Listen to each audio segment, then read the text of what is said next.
Well, hello, my darlings. Back for part 2 of Chasing My Muse. Honestly, my creative mojo and my creative muse, my mojo's gone, but my creative muse has just left me at the moment. So the only thing to do when that happens is just play.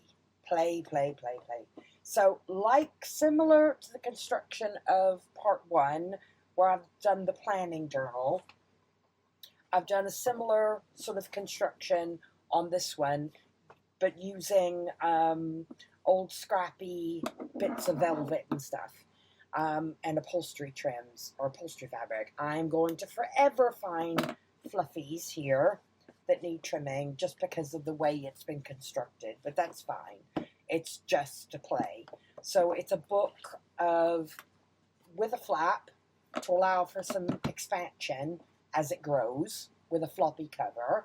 And I've just put lots of mixed weights, sort of variety of papers and things in there to just go and make a mess in and have fun.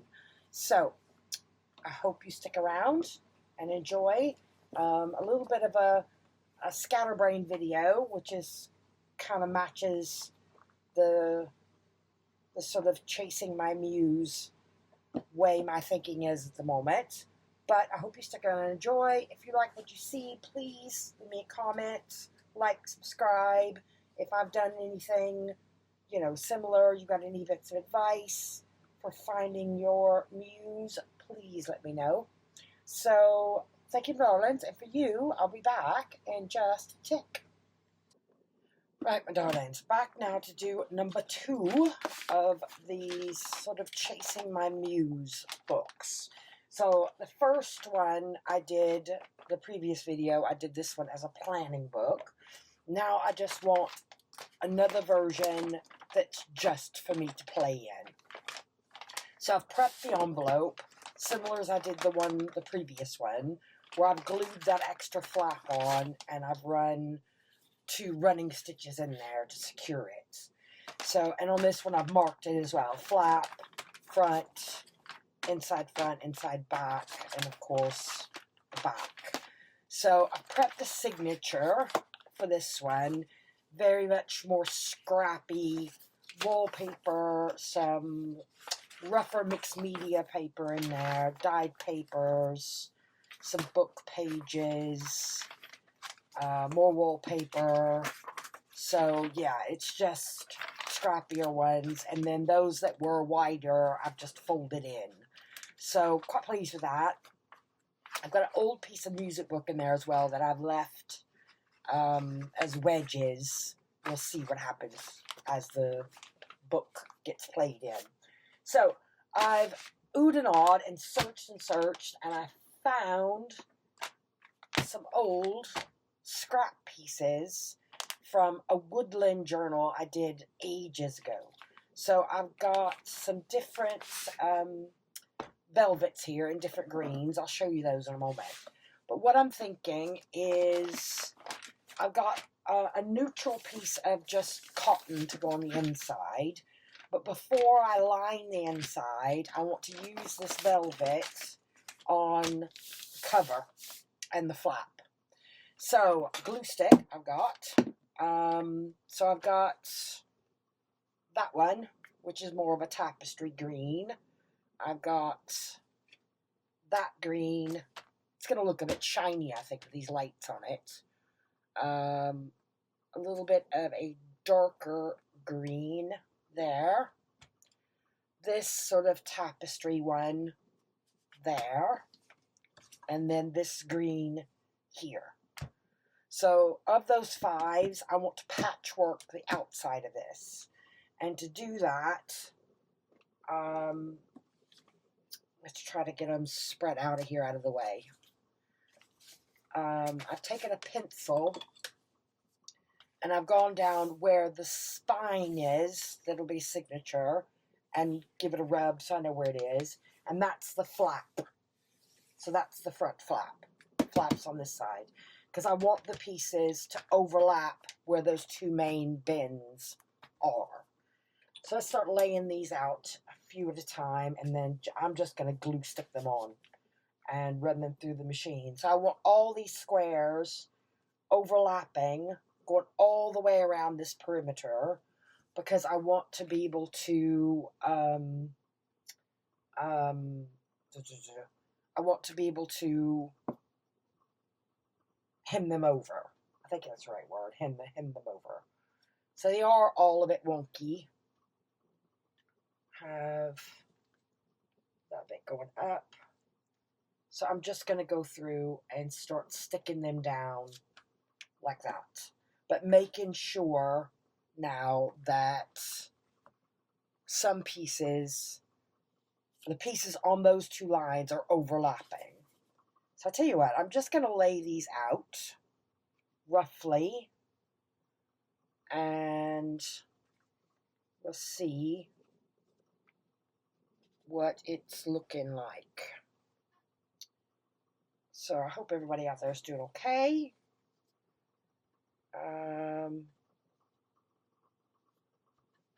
So yeah, sorry, I haven't got lost words there. I'm thinking. So yes, that's sort of the idea, is that I'm going to keep overlapping them and cutting them until I get some overlap going all the way around, and trying to think through where my stitching is going to end up. Overlap going that way, and that darker green, I'm going to have to cut. Yeah. So that's sort of the idea I got going on now. And they're all so full of fluff at the moment.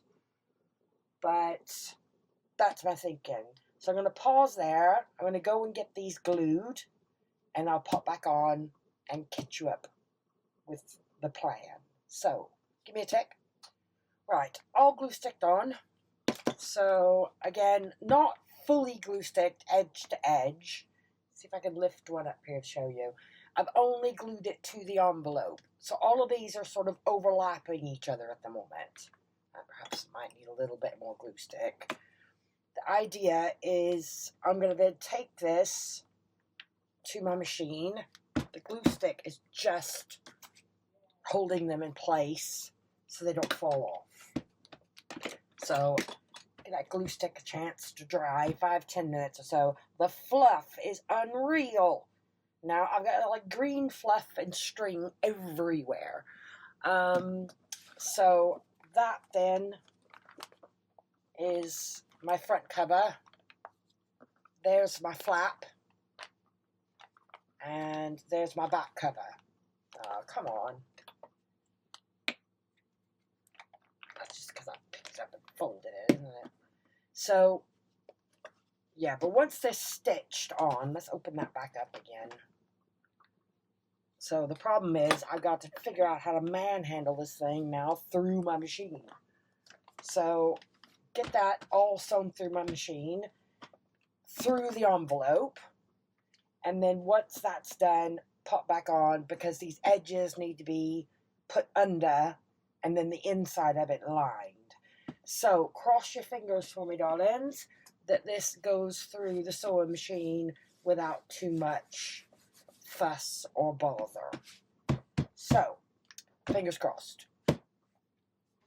Right, so we had a couple of little hiccups, well, one hiccup going through the machine where my bobbin got all bound up, but took a little logistics to get this out of the machine so I could sort the bobbin, but all done. There's bits of thread and fluff everywhere, but I don't mind those. These edges I'll go in and clean up a little bit towards finish time for it. And some of these, like the tapestry fabric, you know, there's bits coming off of it, but they will only fray up until the point where they're sewn down. So they may have a little bit of character. So from the back,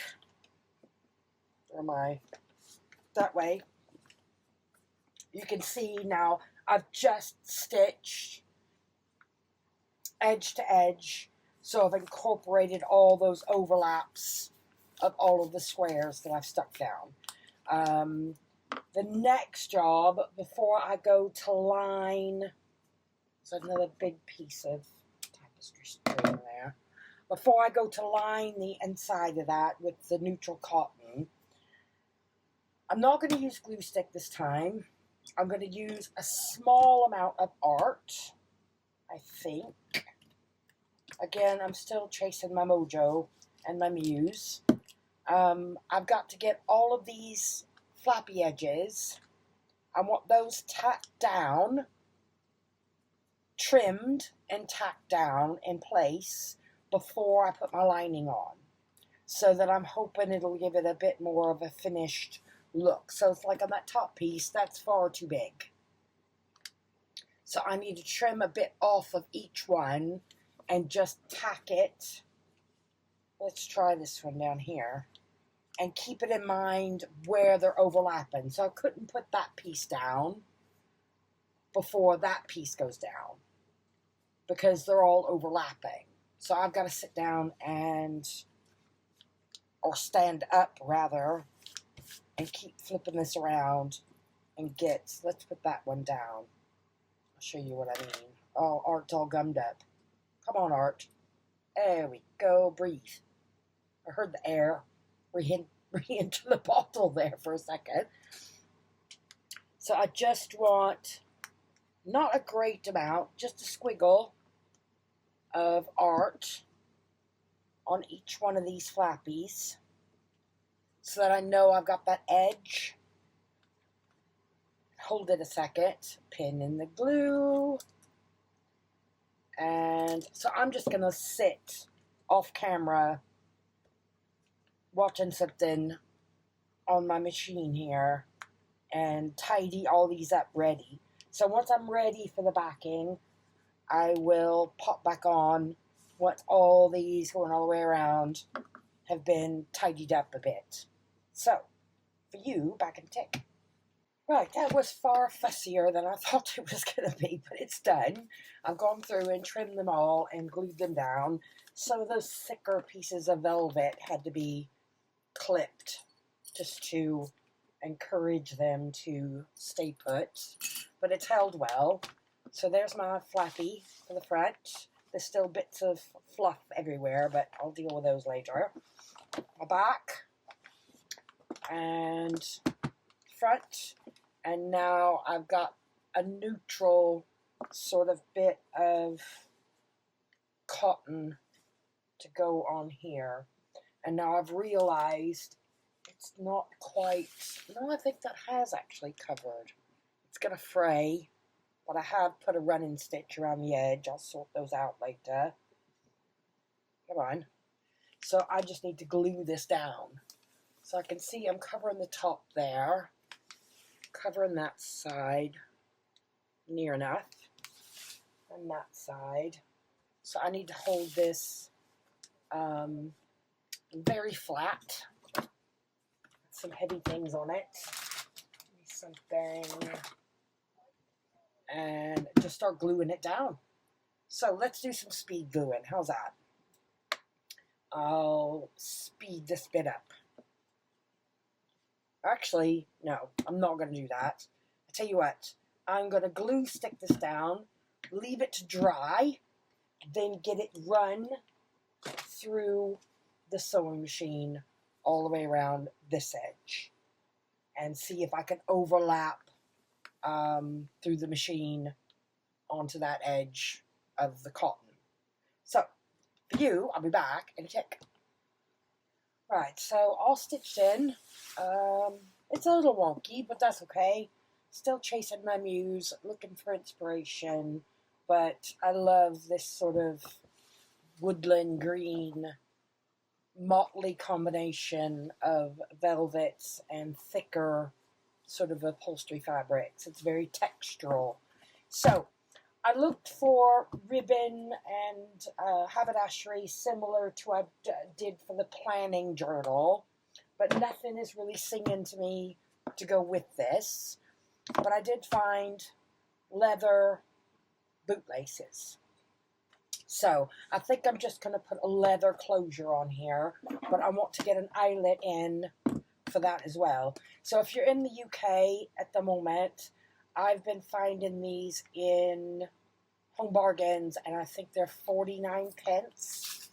They're with shoelaces, but they're like leather, like proper leather,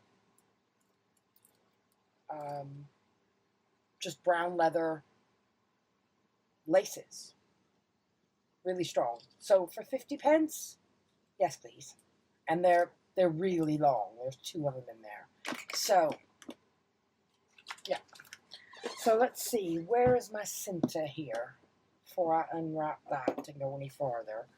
So my center for here is going to be, that's 5, 10, 11, 12, 13 inches. So 6.5 is going to put it about there. So, but I don't want to go through, like that other one, I don't want to go through the stitching. But I don't want to go too, can I get away with right? I might get away with right on this side of the stitching. Let's see how I go. Mark that again with my pencil. If I can on this velvet. Let's say 6.5 is, give it a rub. Yeah, I can see that. And see if I can go all the way through.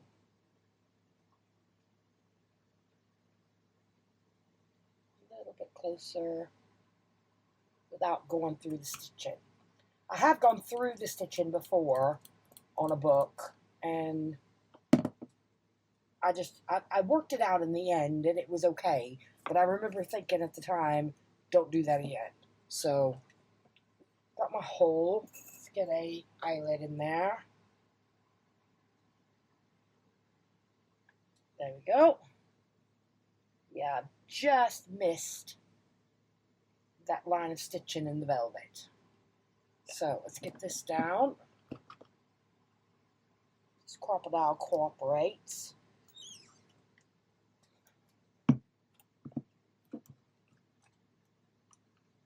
Let's have a look at the back. Well, it has split it. That's okay. Let's give it a whack with a hammer. Hammer is there. It's not sharp, but it did crack it a bit. But it's functional, so happy days. Still chasing my Muse, but we'll get there in the end. Let's get these apart. Are they all together? Oh, they're all together. There we go. Pull, pull. Don't know if I want one that long, or shall I leave it long and see, because it'll be a removable closure. Now let's have a go. That's quite thick, so that's filling the hole of the eyelet, so I can't sort of loop it through. Then do I want it? No, that's too long. I'm going to have to cut that. Right. Let me get the signatures stitched in, and I will come back on. Signatures there ready. They just need to be clamped and clipped and into place inside here. I'm going to put those in with a 5-hole stitch with some waxed thread, and I'll pop back on and then finish that closure with you once these are bound in. So, back I tick, darlings. Right, my darlings, sorry for such an absolutely scatterbrained video, but that's sort of where my creativity is at the moment. It's just all over the shop. That's hence why I'm chasing my Muse. So, I got it stitched in, realized I'd stitched it in upside down, cut it out, stitch it back in the right side up, but now I'm off center somehow. But that's fine. I'm not doing it a third time because I want my flappy on this side, same as my other one. So I've gone through and, yeah, I think I've shown these pages. Just a mixture of like mixed media pages of different weights and different textures. So some wallpaper, book page, parcel paper, wallpaper, construction paper, atlas, dyed. I've left a sort of double-sided big old musical in there as wedges. I'm not sure what I'll do with that. But like I said, it's just for me to go and play inside. Because I can always unbind it and do it a different way later. So, happy with that. This shoelace cord I'm going to stick with for now. I know it's a bit long, but I don't know really exactly what direction this book is going to go. And this can be trimmed after the fact. I just want to try to get it in there towards the center. I can always trim it. I can always take it out and change it. So that's sort of right in the middle. So let's give this a wrap that way. And I'm just going to tie it for now because I've got no doubt this book, more so than my planning book, is going to bulk up. So leave the shoelaces, shoelace leather there for now. And I'm hoping it will relax once it's been handled a bit because it's just come out of the packaging, hasn't it? So that's all for this one for me. So if you've stuck with me this far, you are an absolute angel because honestly, I am all over the shop at the moment. But the Muse does return in flashes, so I know she's hiding around the corner somewhere. So that's all for me for this one. And once these do start to fill up, perhaps I'll bring them back on and have a share. So thank you ever so much for watching, my darlings, and hope to see you back again soon. Bye for now.